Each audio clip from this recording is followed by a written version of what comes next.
तर मंडळी, तुम्हाला रिव्हर्स गिअर टाकल्यानंतर काही कन्फ्युजन आहे का की गाडी कुठल्या बाजूला जाते किंवा डाव्या बाजूला हवी असेल तर स्टिअरिंग कंट्रोल कसा करायचा आहे, किती प्रमाणात स्टिअरिंग वळवायचं आहे, किती प्रमाणात क्लच सोडायचा आहे. बऱ्याचशा आपल्या बिगिनर्सला हा प्रॉब्लेम असतो की गाडी पुढे आपण हाकतो बरोबर, पण रिव्हर्स गिअर जेव्हा आपण टाकतो त्यावेळेला आपल्याला भरपूर सारे प्रश्न असतात, भीती वाटते, कारण आपल्याला मागचं दिसत नाही, जे की खूप ऑब्व्हियस आहे. रिव्हर्स गिअर सोपा नाही आहे.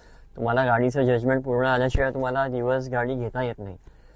आणि आजच्या व्हिडिओमध्ये आपण नेमकं तेच बघणार आहोत की रिव्हर्स गिअरची प्रॅक्टिस कशी करायची आहे.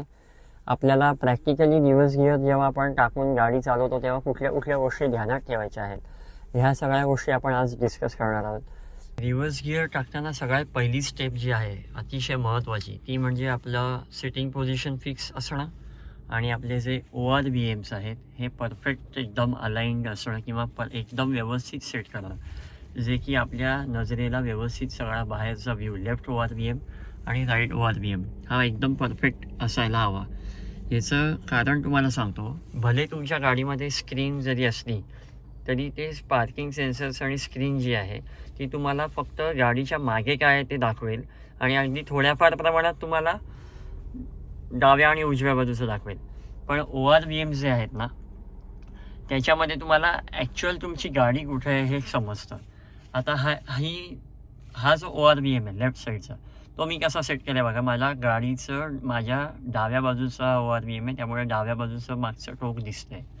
समजा मला गाडीच्या खाली काय आहे हे अनश्युअर असेल किंवा मला माहिती नाही आहे की किती अंतर आहे खाली, तर मी सिम्पली काय करणार, मला इकडे गाडीचा ORVM कंट्रोल करण्याचं इथे जॉयस्टिक आहे, मी सरळ इकडे लेफ्टला करणार आणि हा ORVM जो आहे तो खाली करणार इकडे असा.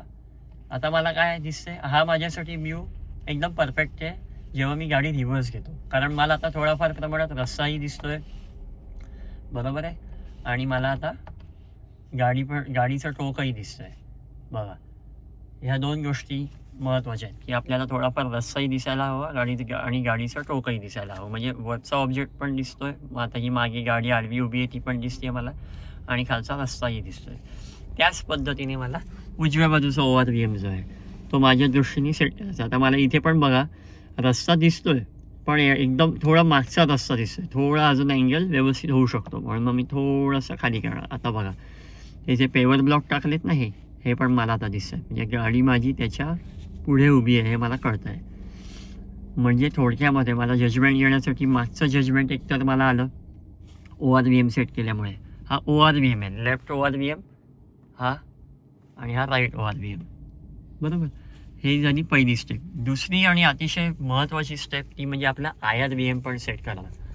हा जो IRVM आहे हा आपल्याला अशा पद्धतीने सेट करायचा आहे की आपल्याला ही विंडशिल्ड जी आहे ना ही पूर्ण अख्खीची अख्खी दिसेल. आता हे बघा, हा परफेक्ट माझा व्ह्यू आहे.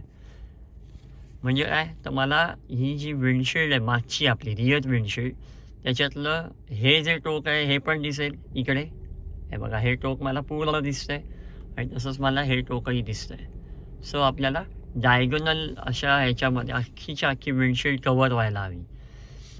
आता तिसरी आणि तुम्हाला महत्त्वाची एक गोष्ट सांगतो मी, की आपलं जे स्टिअरिंग व्हील आहे हे ऑपरेट जे होतं ते कसं करायचं आहे. रिव्हर्स गिअरमध्ये आपल्याला स्टिअरिंग व्हील कसं ऑपरेट करायचं आहे. समजा आपल्याला गाडी सरळ मागे घ्यायची असेल तर आपल्याला स्टिअरिंग व्हील सरळ ठेवायचं आहे. ते तर सिम्पल आहे, जशी गाडी पुढे घेतो तसंच मागे घेतो. जेव्हा आपल्याला गाडी मागे घ्यायची असेल त्यावेळेला टर्न जर का आणि घ्यायचा असेल तर त्यावेळेला ज्या बाजूला आपल्याला टर्न घ्यायचा आहे त्या बाजूला हे स्टिअरिंग व्हील फिरवायचं. सिम्पल, एकदम सिम्पल. समजा आपल्याला गाडी डाव्या बाजूला दाबायची असेल तर स्टिअरिंग व्हील तुम्ही पूर्ण डाव्या साईडला फिरवा. जर का आपल्याला गाडी उजव्या बाजूला दाबायची असेल तर स्टिअरिंग व्हील पूर्ण उजव्या बाजूला फिरवा. स्टिअरिंग व्हील जे आहे ना ते आपल्या पुढच्या 2 चाकांनाच फक्त कनेक्टेड असतं, फक्त पुढच्या 2 चाकांना. मागच्या चाकांना स्टिअरिंग व्हील कनेक्टेड नसतं. म्हणजे याचाच अर्थ असा आहे की जेव्हा आपण हे स्टिअरिंग व्हील वळवतो तेव्हा पुढची चाकं वळली जातात, मागची चाकं सरळच असतात. समजा आता मी पूर्ण डाव्या बाजूला वळवलं आहे आणि आता मी तुम्हाला चाकं कुठल्या बाजूला आहेत ते दाखवतो. पुढची चाकं पण बघूया, मागची चाकं पण बघूया. बघा, ही पुढची चाकं आहे पूर्ण डाव्या साईडला बघा आणि मागची चाकं आहे एकदम सरळ.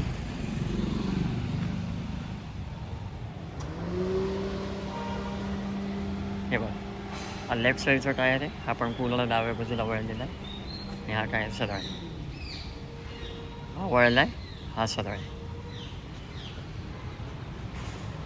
याचाच अर्थ असा आहे की गाडी जेव्हा जाणार मागे, आता क्लच सोडून मी तेव्हा हळूहळू अशी बाहेर येणार आणि इकडनं मग ही चाकं वळलेली आहेत, त्याच्यामुळे ती अशी मागे मागे जाणार. सो मंडळी, मी तुम्हाला आत्ता दाखवलं आपल्या गाडीची जी चाकं आहेत ती पूर्ण ह्या बाजूला वळलेली आहेत लेफ्ट साईडला. फक्त पुढची 2 चाकं या बाजूला वळलेली आहेत.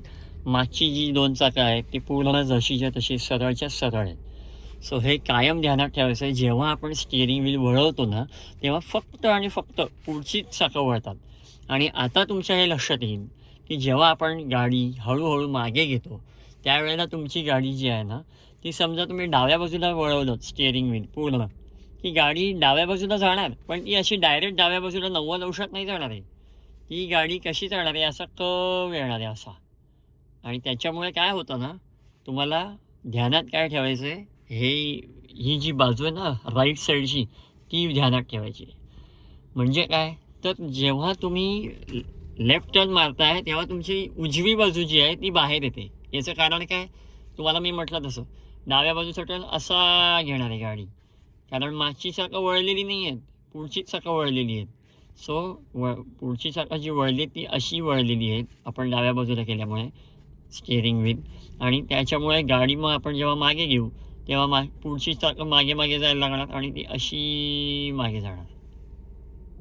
म्हणजे गाडी जी आपली उजव्या बाजूची पुढचं बोनेट आहे ते बाहेर येणार, बाहेरच्या बाजूला. सो त्यावेळेला तुम्हाला हे ध्यानात ठेवायचं आहे, तुमची उजव्या बाजूला इनफ स्पेस आहे. आता इथे बघा, ही एवढी स्पेस आहे, त्याच्यामुळे बरोबर आहे, ठीक आहे, मी आय एम सेफ. तुम्ही मला करून दाखवतो हीच गोष्ट. तर बघा, मी इकडे रिव्हर्स गिअर हा टाकतो, रिव्हर्स गिअर टाकला, ठीक आहे. आणि आता मी क्लच हळूहळू सोडतो. आणि आता इकडे बघा, गाडी जी आपली आहे ना ती ह्या बाजूला जाईल. मी पूर्ण लेफ्टला वळवलं स्टिअरिंग व्हील आणि आता मी अगदी हळूहळू मागे घेतो. हे बघा, पूर्ण तिरपी जाते. ही बघा, ही तिरपी जाते ना अशी मागे, ही बघा, ही मागे जाते गाडी. इकडे पण बघा कशी जाते गाडी, तिरपी जाते, पूर्ण तिरपी जाते,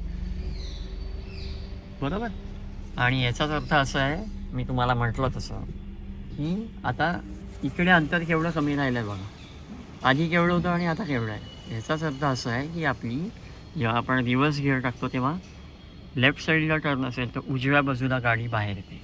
सो मंडळी, आता मी तुम्हाला थिअरी सांगितली, आता मी प्रॅक्टिकली दाखवतो. सो बघा, आता हा मी रिव्हर्स गिअर टाकतो. मी आजच्या व्हिडिओमध्ये मुद्दामून क्लच आणि ब्रेकचा व्ह्यू घेत नाही आहे, कारण तुम्ही त्याच्यामध्ये काही विशेष नाहीच आहे. क्लच आपल्याला कायम हळूहळू सोडायचा आहे. या केसमध्ये गाडीचा स्पीड जो आहे तो आपल्याला कमीच ठेवायचा आहे. सो आता माझी गाडी सरळ आहे आणि आता मला समजा, तुम्ही बघू शकता इकडे एका बाजूला मला घ्यायची आहे, समजा टर्न एका बाजूला घ्यायचा आहे. सो आपल्याला ज्या बाजूला टर्न घ्यायचा असतो, समजा आता मला गाडी उजव्या बाजूला वळवायची, इकडे मागे ह्या बाजूला, म्हणजे गाडी अशी येऊन अशी वळवायची, अशी सरळ घेऊन अशी वळवायची आहे. तर एक लक्षात ठेवा, ज्या बाजूला आपल्याला गाडी वळवायची आहे मागे, त्याच्या ऑपोजिट साईडला गाडीचं अंतर जास्त असलं पाहिजे. म्हणजे आता समजा तुमचा रस्ता नॅरो असा आहे आणि तुम्हाला गाडी या बाजूला घ्यायची आहे, तर तुम्हाला गाडी एकदम उजव्या बाजूने घ्यायला लागेल. ज्या बाजूला गाडी तुम्हाला वळवायची आहे त्या बाजूनी गाडी तुम्हाला घ्यायची आहे. आपल्याला बघा, आता गाडी उजव्या बाजूला वळवायची आहे, म्हणून माझी गाडी जी आहे ती मी जास्तीत जास्त उजव्या बाजूला ठेवणार. आता हा जो रस्ता आहे तो रुंद आहे फार, त्याच्यामुळे इथे ठीक आहे, पण मी तुम्हाला नॅरो रोडच्या बाबतीत सांगतो आहे. सो आता मी क्लच हळूहळू सोडतो आहे, हँडब्रेक काढलेला आहे, आणि जसं माझं अंतर टर्नला येईल तसं मी गाडी इकडे, माझं स्टिअरिंग व्हील जे आहे ते असं वळवणार, बरोबर, हळूहळू वळवणार. आणि माझा जो ORVM आहे तो बघणार मी एकीकडे, माझा कॉर्नर बरोबर वटतोय की नाही बघणार, त्याचबरोबर थांबणार एकदा आणि इकडे डाव्या बाजूला बघणार की इकडे काही हार्म नाही आहे ना, इकडे कुठला ऑब्जेक्ट आलेला नाही आहे ना, ठीक आहे, नाही आला आहे. सो मी जाणार, परत पुढे जाणार आणि मग परत गाडी वळवणार, बरोबर. आता बघा, इकडे गाडी मला दिसते आहे, ह्या कॅमेरामध्ये दिसते आहे मला मान्य आहे, पण मला इथे IRBMमध्ये पण दिसते आहे. मला मेन IRBM बघायचं आहे. कॅमेरा हे ॲडिशनल आपल्याला एक रिसोर्स आहे, आपल्याला मागे कुठले ऑब्जेक्ट्स आहेत ते बघायला. आणि इकडे मला ORVMमध्ये पण दिसतं आहे, बरोबर. गाडीचं अंतर भरपूर आहे. आता मला इकडे कळत नाही आहे राईट साईडला की गाडीचं अंतर किती आहे. समजा नाही कळलं तर मी सरळ ORVM जो आहे तो माझा खाली करणार आणि मागे येणार मागे येणार मागे येणार. माझं स्टिअरिंग व्हील पूर्ण वळलेलंच आहे अजून पण तुम्ही बघू शकताय. पूर्ण गाडी मी वळवणार वळवणार वळवणार वळवणार हळूहळू घेणार आणि आता मला इनफ स्पेस आहे समोर की मी आता स्टिअरिंग व्हील सरळ करू शकतो आणि मग गाडी अशी सरळ केली आणि मग गाडी माझी इकडे वळणार आणि मग माझी गाडी सरळ जाऊ शकणार. बरोबर. सो हे आपलं झालं रिव्हर्स गिअर. आता मला स्ट्रेट मागे घ्यायचे तर मी स्ट्रेट टाकणार म्हणजे स्टिअरिंग व्हील सरळ ठेवणार आणि गाडी मागे मागे जाईल माझी. हळूहळू क्लच सोडायचा आहे. कायम आपल्याला क्लच जो आहे तो हळू सोडायचा असतो. जेव्हा आपण रिव्हर्स गिअरमध्ये असतो तेव्हा आपल्याला ऑलमोस्ट हाफ क्लचमध्येच गाडी चालवावी लागते. हे कायम लक्षात ठेवा. मी नेहमी सांगतो हाफ क्लच करायचा नाही आहे, पण ह्या केसमध्ये आपल्याला हाफ क्लच जरी आपण केला तरी आपल्याला काय होतं गाडीची मुवमेंट लगेच मिळते आणि त्याच्यामुळे गाडी मागे मागे जाते. सो आता बघा मी तुम्हाला परत एकदा गाडी या बाजूला घेऊन दाखवली उजव्या. आता मी तुम्हाला डाव्या बाजूला घेऊन दाखवतो गाडी. आता डाव्या बाजूला म्हणजे आता जी गाडी गेली त्या बाजूला. आता मला डाव्या बाजूला जायचं आहे म्हणून मी रस्त्याच्या डाव्या बाजूला राहणार. बरोबर. आता मगाशी मी कसं राहिलो होतो रस्त्याच्या उजव्या बाजूला राहिलो होतो. आता मी रस्त्याच्या डाव्या बाजूला राहतो आणि आता बघा रिव्हर्स गिअर टाकला मी. गाडी आता मी वळवायला सुरुवात नाही केली अजून. तो टर्न ॲक्च्युअल आल्यानंतर मी वळवायला सुरुवात करणार. जेव्हा टर्न आपला येतो जेव्हा टर्नपर्यंत मागचं बाजू येते आपल्या गाडीची त्यावेळेला आपण मग स्टिअरिंग व्हील फिरवायला सुरुवात करतो. सो आता मी इकडे वळवायला सुरुवात करतो. इथे बघितलं मी उजव्या बाजूला भरपूर जागा आहे. उजव्या बाजूचं काय टेन्शन नाही. सो आता मी वळवायला सुरुवात केली. गाडी वळवतोय आणि आता मी इकडे उजव्या बाजूलाही बघितलं ORVMमध्ये कारण मी डाव्या बाजूला वळवतोय गाडी म्हणून मी उजव्या बाजूला पुढे पण बघितलं डाव्या बाजूला मागे पण बघितलं. दोन्हीकडे बघतोय ॲट अ टाईम. बरोबर. थांबायचं बघायचं आणि मग आपला हा टर्न पण बरोबर बसला. आता तुम्ही बघितलं गाडी अशी तिरपी आहे. उजव्या हाताला एक जी गाडी आहे त्याच्या एकदम जवळ आहे म्हणून मग समजा मला वाटलं की अजून मला मागे घ्यायची आहे पण उजव्या बाजूला एखादा ऑब्जेक्ट आहे तर मी काय करणार सरळ गाडी पुढे करणार. इथे पुढे जागा आहे म्हणून गाडी पुढे करणार सरळ गाडी करणार आणि मग परत रिव्हर्स घेणार आणि मग परत स्टिअरिंग व्हील सरळ करणार. आपल्याला स्टिअरिंग व्हील सरळ कधी करायचं हे समजलं पाहिजे. हे लक्षात घ्या. आता गाडी मी सरळ माझी मागे जाते काय प्रश्न नाही. बरोबर. अशा पद्धतीने आपल्याला रिव्हर्स गिअर हे ऑपरेट करायचं आहे आणि गाडी मागे घेताना आपल्याला बाहेरच्या कंडिशन्सचा सुद्धा भरपूर विचार करावा लागतो. तुम्हाला वाटेल तुमचं स्टिअरिंग व्हील सरळ आहे गाडी सरळच जाईल. बरोबर आहे. पण बाहेरचे जे ऑब्जेक्ट्स आहेत ते तिरपे वाकडे तिकडे असू शकतात. त्याच्यामुळे तुम्हाला ती गोष्ट खूप ध्यानामध्ये घ्यायची आहे. तर मित्रांनो आजच्या व्हिडिओमध्ये एवढंच होतं. जर का व्हिडिओ आवडला असेल तर लाईक करा शेअर करा आणि चॅनलला सबस्क्राईब करा.